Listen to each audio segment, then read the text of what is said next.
Hey there, friends. Brittany here, board certified holistic health practitioner, and I view everything through a functional medicine perspective. So in this video, I'm going to be talking to my good friend. Her name is Sandy. I'm going to be bringing her on in a minute. She's a physician's assistant. She went the conventional medicine route, all to find that it didn't have the solutions. So she then went the functional medicine route. So now we do the same thing. And it's such a privilege and an honor to have her on here just to discuss things and just see her point of view and why she went this route. So let me bring her on. Let's see. There we go. So let's just let her connect. And joining me on this call is Sandy. She is such a sweet friend and a sister in Christ, and it's a privilege and an honor to have her on here just to share her story. She's a physician's assistant. I don't want to share the story for her, so I'll just let her dive in, just her journey and her story from conventional medicine to functional medicine. So go ahead, Sandy, give us more of your story and your background. Yeah. So I am, like Brittany said, I am a physician assistant, and actually I am double boarded, so it's a little confusing for some people. But I've practiced medicine since 2004, when I was certified as a general practice PA, and I practiced for about 6 years in that field, like just in general medicine, before I transitioned to anesthesia, which requires a separate degree. And so I went back and did another 16 month program or something like that. It was like 18 months, 2.5 years or something like that, to do anesthesia. And then I've gone into anesthesia pretty much full time. I still practice in anesthesia. But in that process of anesthesia school, that's when my health hit a crisis. So as you can imagine, the stress of going back to professional school. And anyway, I have 5 kids. So my first one was born in PA school, my second one after PA school, my third after anesthesia school. So, and then fourth and fifth are after that. But between graduating anesthesia school, starting a new job, and having a baby, my autoimmune disease kicked in high gear. Now, I had already been diagnosed with chronic psoriasis. I already had joint issues. I had a lot of skin issues. My entire adult life, it was normal for me. So back when I guess, when I was a PA, I didn't question a thing that my physician colleagues told me or anything that I'd been trained in.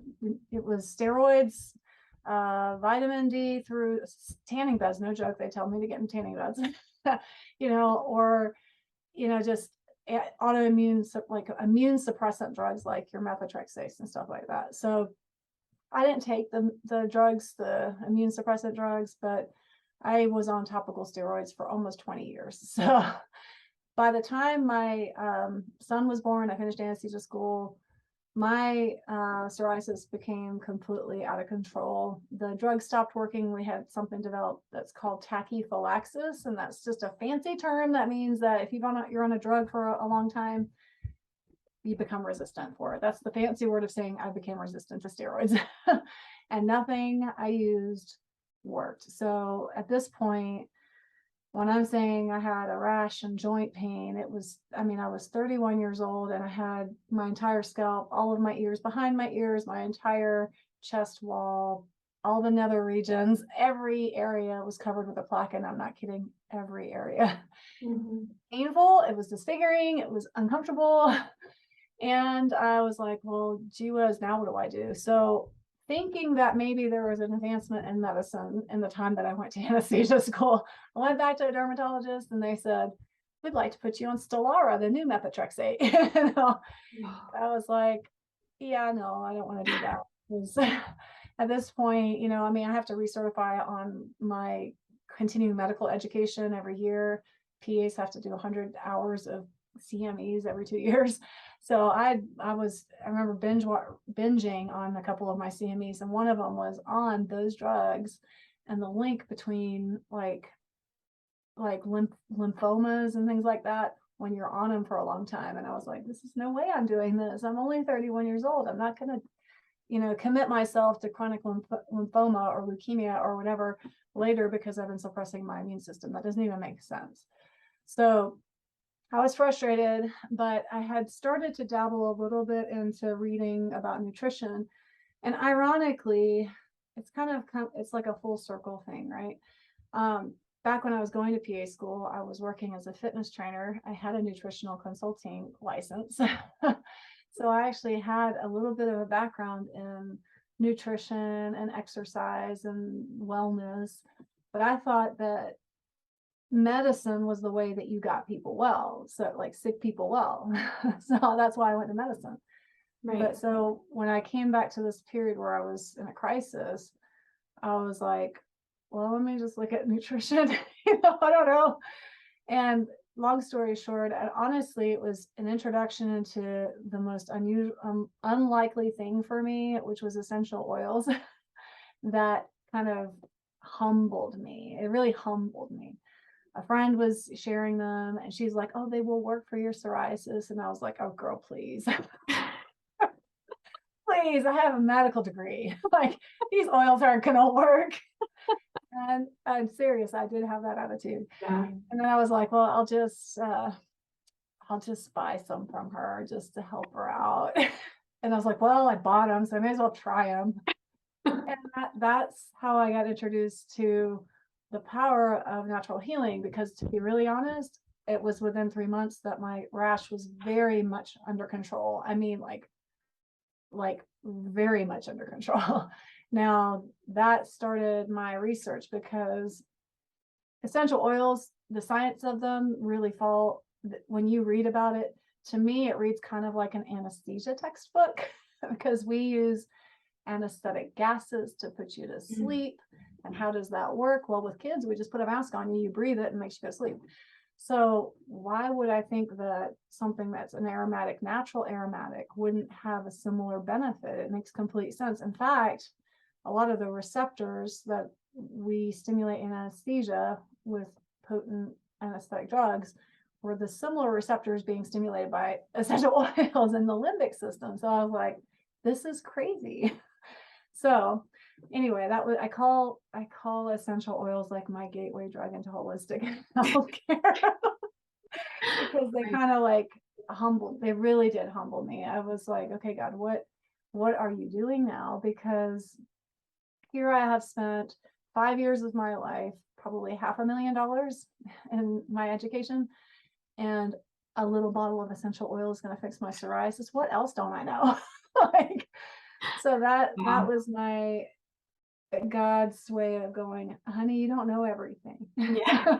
I'm the creator, and my creation's far more, complex, masterfully made than you can even put in your little bottle, And so, needless to say, after that humbling experience, I started reading, and the reading hasn't stopped, not to this day. I keep buying more books. One time when I think I kind of become an expert on one area, I'm like, and I don't know anything about this area. Yeah. So Yes. the journey has been very humbling, and it's been an amazing ability to see and revel and worship in the complexity of God's creation, because it's just far more, it's infinitely complex, as if our God might be an infinite God or something. So anyway, that was how I kind of ended up in the holistic world, and then for myself. And then I had people that would come to me and were like, okay, well, I'm having all these issues. And it was sort of an accidental, like, okay, well, try this oil, try this supplement. How about we change your diet a little? It was just sort of like friends coming. And then my son, my oldest, no, sorry, he's not my oldest. He's my oldest of the 3 youngest. He's the one that I was pregnant with. He developed Lyme disease. And I actually attribute it to an anesthetic. So of course, I love anesthesia, and I have a whole heart for holistic management of anesthetic exposure and things like that, because it protects your brain and your body. But anesthesia can really suppress your immune system. And he had to have an anesthetic, and it was almost 3 to 6 months after that he developed full-blown Lyme disease. Now, I think that, okay, in the Lyme world, most people know that Lyme is kind of ubiquitous in the environment. In other words, you've been exposed. Okay, most people have been exposed, and it's just a matter of what is the complexity of your toxins that you currently have in your body, your immune system, how robust is your immune system already, can you ward that off? So that's the approach that most of us have in the Lyme community, the Lyme professionals that I've always talked with and communicated with on a professional level. That's pretty much the standard thinking in the community. And his case kind of echoes that experience. He was always outside, always playing. We had a homestead with chickens and a garden, and he was always outside getting ticks on him all the time. Never had any issues, had anesthetic, developed Lyme disease. So it was pretty bad. It looked it took a minute to figure out that's exactly what the source was, because it was like his hyperactivity became really bad. He already had sort of ADHD, but it took another level. He started having stomach pain with food, basically food sensitivities developed, and like all kinds of food sensitivities, like everything. He was sensitive to everything. He was like an EMF magnet. He could tell you when there was EMF around. He was like, I don't feel good. Driving by a power line or something. He's like, I don't know what's going on. I don't feel good. Airports, forget about it. So he had all these weird symptoms, and it took some digging. But in the journey of learning how to properly heal his Lyme disease, it opened my eyes to a whole nother level of functional healing. We went to a functional practitioner in Atlanta, did a great job of getting us the labs and things like that. Not such a great job of explaining the process of how we're going to go through healing. And that's partly why I do what I do now, because I feel like it's great to have the diagnosis and it's great to have a couple supplements, but what's it going to look like? Helping people educate and understand and empower them to know how to walk the journey of healing and the bumps that come along the way and what to expect, and not just kind of this open-ended, we're going to do something, so I really have a heart for educating people in that process. So anyway, that led to, like I said, a whole another degree of education, and people just started finding me. I mean, Lyme patients started finding me from everywhere. I was like, well, what in the world? Yeah. And 2020 hit, we moved. This is part of the healing process for my son. We were in Georgia. We had to get away from mold because he also had a lot of sensitivity to mold. And we couldn't get him over the hump without getting away from the mold. So we moved to Colorado. And that's how we ended up here. And then we really hit him hard with some significant protocols. And I'm telling you, he's a new kid. He's a new kid. It makes you want to cry, because there were times where we had to carry this large 10-year-old kid on our backs because his legs didn't work. He was stumbling, he had weakness, pain. I mean, so much pain. And 10-year-olds aren't supposed to have pain, like they're not. Yeah. Just to see him thriving, recovering, and all that, it's been a blessing.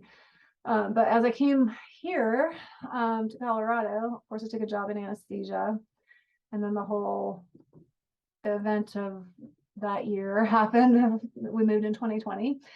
And so then we had all the, you just really saw how the medical community responded, and it really frustrated me as a person with a foot in both worlds.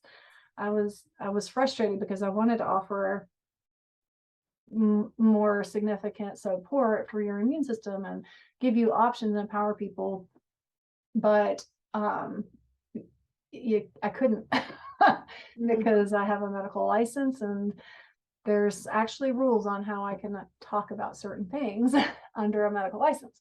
So I've been making my way into becoming more full-time in my holistic practice. I decided to go all in, still work in anesthesia, but I have set up a clinic, a virtual clinic for people, and I now see clients officially, not just sort of friends that Yes. officially see clients and walk them through the journey. So that's a sum up of 20 years. Amazing story. Correct me if I'm wrong. Let's go back to Lyme for a minute. So if we go into terrain theory, it is said to believe that we have all of these organisms already in us, but there is a trigger of what activates them. So just me thinking, tell me what your thoughts are on this. Your son got bit by a tick. He never had problems until the anesthesia, which is a toxin.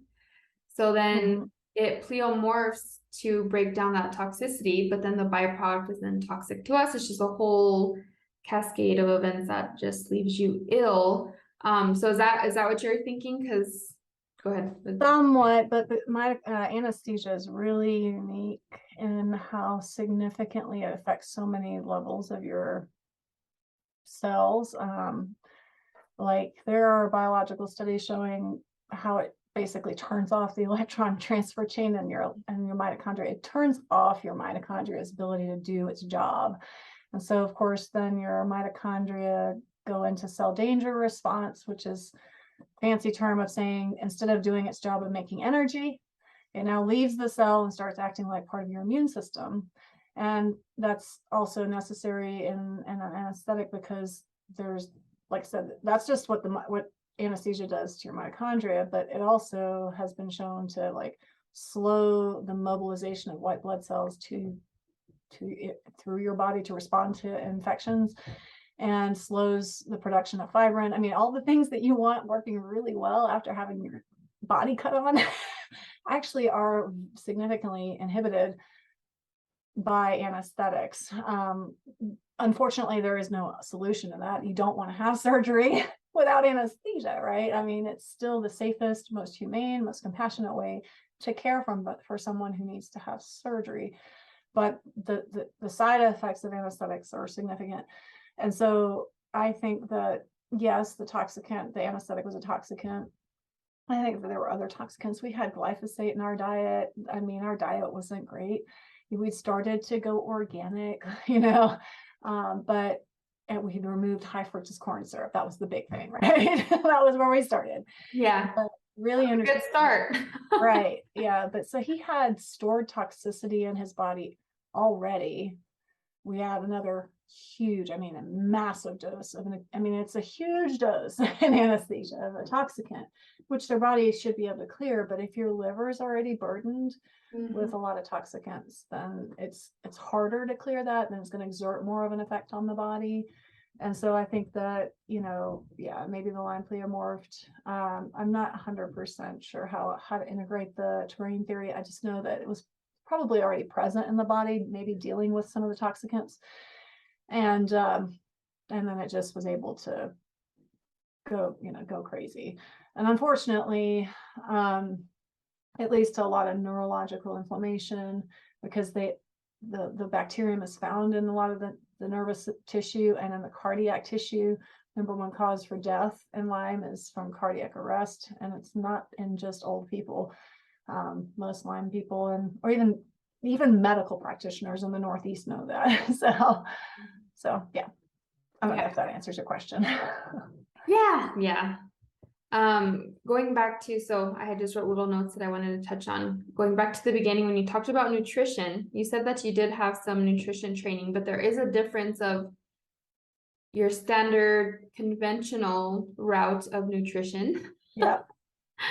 Then you go into the more holistic or truly functional foundational medicine base of nutrition. So did you have the conventional medicine training of nutrition? Because you're like, you didn't really piece it that it was that vital. You're like medicine. Yeah, well, it wasn't trained. I wasn't trained in like the medical model for nutrition. It was actually a wellness company that I got my nutritional certificate through. Okay. So I had a little bit more functional Oh, okay. understanding. But of course, I got that degree in the 90s. Okay. A lot has changed. This is the 90s. And I remember, because I was a fitness trainer, I trained all kinds of people, but I remember telling my clients that the one thing I wanted them on was a fish oil, but I had no idea how to guide them to like a good quality supplement. Like I had no idea. So of course Yeah. they go to GNC, they buy, whatever, and they come back and go, I'm burping fish. This is awful. I'm like, yeah, but you need it. And then I'm not kidding. It was like 10 years later after I finished anesthesia school, PA school, and I was just starting anesthesia school, they came out with a prescription fish oil. And I was like, wow, this is impressive, patent it somehow, of course they're going to do it. So I just remember some of the functional things I knew you needed fatty acids. I knew a better balance was, heavy fat. A lot of the things that we talk about, glycemic management and protein and the macro balances that you needed. I understood some of that, but I kind of tucked it away after drinking from a fire hydrant in PA school. You learn a lot of information in a very short period of time. So I say like my brain is like an island full of penguins, and they're really full of penguins. And after a while, I can't shove any more penguins on the island. They start jumping off and committing suicide. And I think that was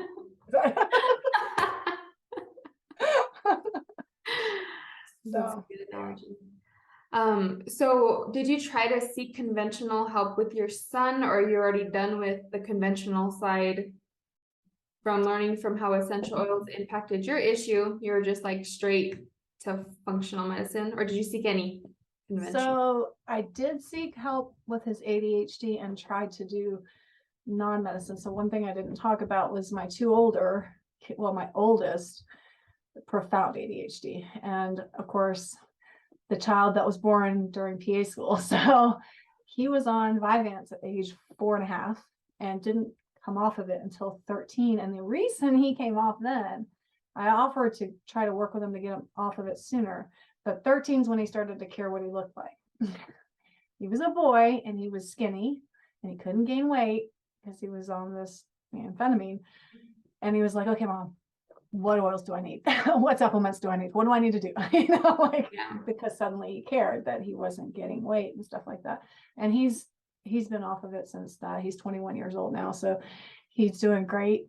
But my second son had a little ADD and a little dyslexia. And my third, Steven, the one that had Lyme, he started having, ADHD. The first symptom was like profound hyperactivity. He was already a little inattentive, but then all of a sudden it was like spin. Oh my gosh, pull your hair out. The noise level, the movement level, the energy in the room, it was insane. And so I saw my primary care pediatrician, who I developed a good relationship with. He respected that I actually read and was knowledgeable. So I was like, I don't want him on the meds. So I tried a medical grade food and asked him to write the prescription for that. And he did.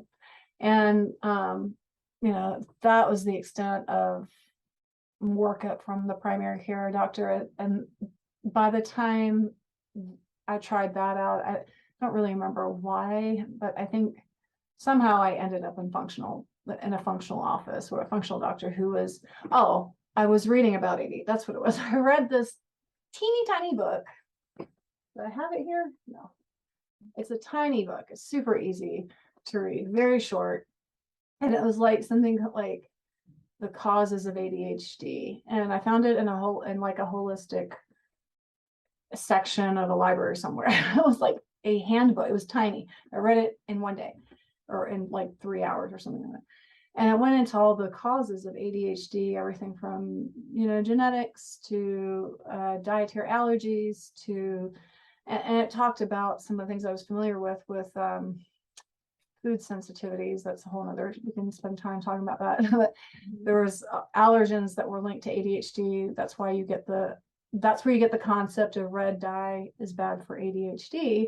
It's actually been proven to be neurotoxic way back in the 70s. So it's another thing.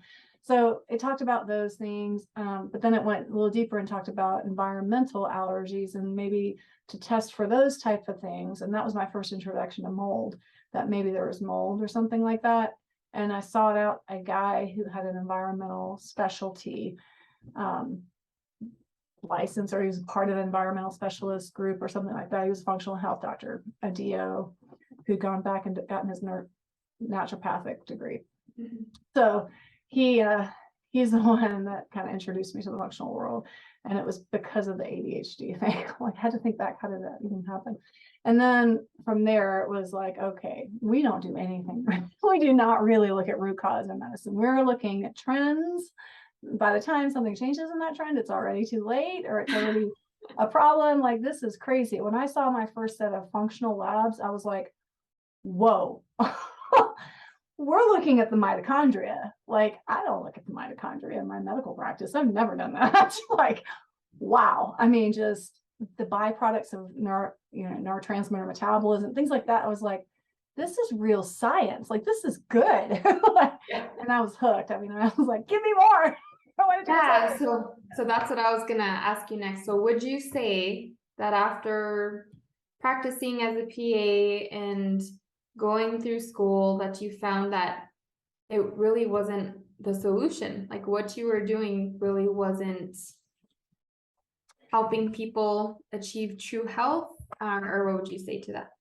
So I see it like this, and actually in anesthesia, I don't have quite the ethical conflicts, except that when I see clients or patients who are getting surgeries that I know I could fix functionally, that drives me nuts. But yeah. Besides that, I mean, we have the best healthcare system in the world in the sense of acute care. Okay, like if you're driving down I-25 in Colorado, you get in a car accident, we can save your life. Yeah. Trauma and recovery and resuscitation and acute care, that's what we're designed, that's what medicine was designed for. We're really good at that. And honestly, antibiotics and those things have their place there too. Okay, they really do. But we were never designed as a healthcare system to manage chronic health. That's not what we are good at. We're not good at that. We're good at identifying that there's a chronic condition and managing it, band-aiding it, not reversing it. We're going to keep it under control for the most part. It's still going to advance, but we're not going to let it bother you, disrupt your lifestyle that badly right now until it gets so bad that we can't do anything more. We're not designed for chronic health. So, like looking for things like what's the cause of your hypertension, Alzheimer's, dementia, things like that. We don't have answers for that. My mother-in-law, it was so very frustrating because I knew too much, right? And her husband was a physician, so he knew everything. And he had her on, she had dementia, and had her on the typical dementia medicines. Now, those medicines have something called an anticholinergic effect on the body. And practicing anesthesia, we use some of those, and we study them in depth because we know that sometimes we can use them from amnestic properties. In other words, we can make you delirious and forget because of those type of drugs. Okay, so here you are giving a patient who has dementia a drug that at certain doses starts becoming an anticholinergic that causes delirium. And it just infuriated me because I was like, this is why, and she had started declining rapidly. And it was crazy because my father-in-law was like, oh, they upped her dose. I don't know why she's declining. I'm like, because they upped her dose, I'm like, oh. So, I mean, rather than dealing with the neuroinflammation and addressing that root cause, we're over here slapping a Band-Aid on it. That's actually a drug that's causing more toxicity and more, disorder in the cell. So that's an example, it's a personal example, but we're just not designed to handle chronic health, Right. So, but I still would rather be here rather than somewhere else if I had a massive car accident. Right. Believe me, we know what we're doing. We do it all the time. We have protocols. You will live. Yes. I mean, if we get you in time, you know, so. Yes. Yes. That's so great to hear from you, because you were first hand in there, and me, I have a little bit of conventional medicine background, but exactly what you said is what I explained, is that if you get shot or you break a bone or you're in a car accident, like, yeah, you better believe that conventional medicine is going to help. It's amazing acute care, but when it comes to chronic illness, they're dismissing it. So it's just Definitely great. don't have, I mean, I think that in functional health, that's, if you're dealing with a chronic health condition, you want to know why it's there. You don't just want to know that it's there. Right. Why is it there? And sometimes that's that you really have to put on a MacGyver, sorry, another 90s reference, an investigative hat, Yeah. and dig in and do some research. And that takes time. That's not something you can do in a 15-minute visit. So, our healthcare system is also not designed for that. Exactly. And I think that's one of the main differences in functional medicine, is just asking the question, why? Why is this happening? Like, why is my body doing this, instead of just covering it up with a prescription medication? And I'm not sure if you can confirm this, but I've heard multiple PAs and MDs even say that Big Pharma creates the medical school curriculum. So when you're out of med school, your toolbox is just pharmaceutical drugs and surgery. 100%. So can't be mad at them. It's just how they're taught. It's just what they learn, and I believe they all go in with the right mindset. But by the end of it all, when they're done, it's just they've been pounded and slammed, and they're kind of arrogant, and like, where they know best and they know it all, and the patient is dumb and doesn't know anything. Well, it's true. Yeah.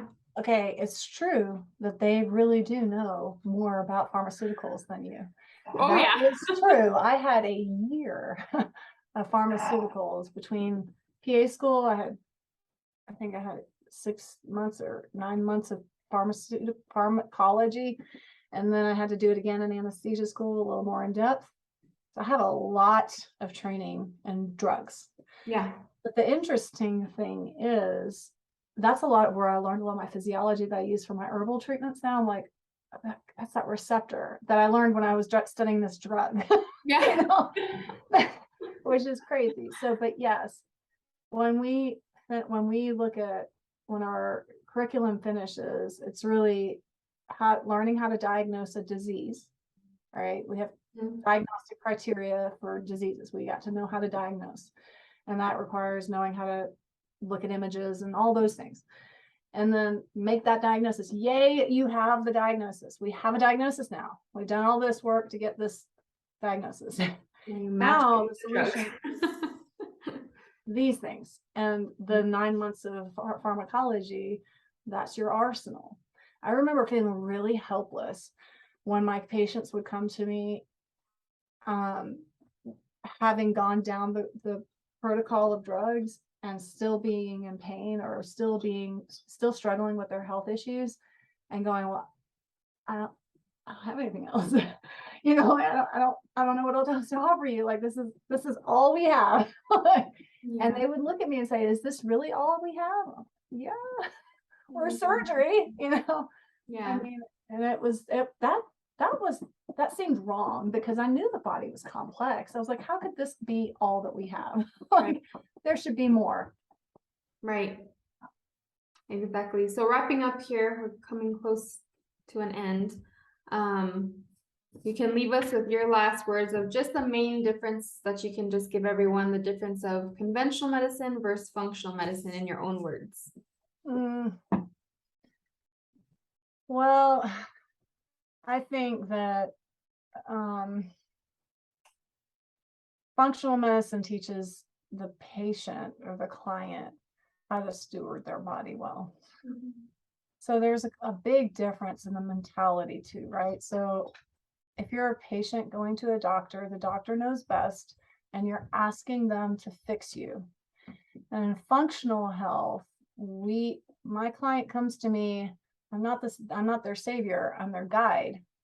And they're not even their savior, but I'm their guide to teach them how to steward their body well and how to bring about health change. So they're actually kind of the hero of their health story, so that's a big difference between medicine and the mindset of traditional medicine versus functional medicine, is that the client is empowered to be able to change their health versus asking for help and being kind of dependent on the doctor they have, asking. You're empowered, Yes. and I think that God gives us, I know that he values our bodies. We get a renewed body, a new body. We get to be like him, so there's a value he places on our bodies, that we shouldn't worship them or idolize them. Mhm. Still, we are called our health is one of the resources he gives us. And if it's his, then we're supposed to steward that well, right? So it's not giving up your responsibility, going to a doctor and, well, he said to do this. No, you actually have even if you go to your doctor and they say to do X, Y, and Z, it's honestly still your responsibility before God to steward your body and ask questions and understand, Mhm. and not just kind of blindly take the Band-Aid that they give you for your health issues, and do it. You should be actively involved in your care. And I think that in functional health, a good functional health practitioner does that. They encourage you to steward your body well. Yes, to take control of your own health, right? And not be dependent on anyone. So it's just so awesome because my clients watching this, they've heard me say everything almost you just said. So it's just nice that you're confirming it because you've been in conventional medicine for years. So people might not take my word for it. They're like, how do you know? You've never. Well, listen to Sandy because she just confirmed everything that I say. But the definition of doctor practitioner should not be prescriber, it should be teacher. And that's what we do in functional medicine. We teach you, educate you, empower you to take control of your own health. So thank you guys for joining us on this talk. I hope to have Sandy with some other topics later on down the road when we could fit it in. But thank you guys. I hope you got something out of this, and we'll talk to you soon. Bye. Nice to meet you.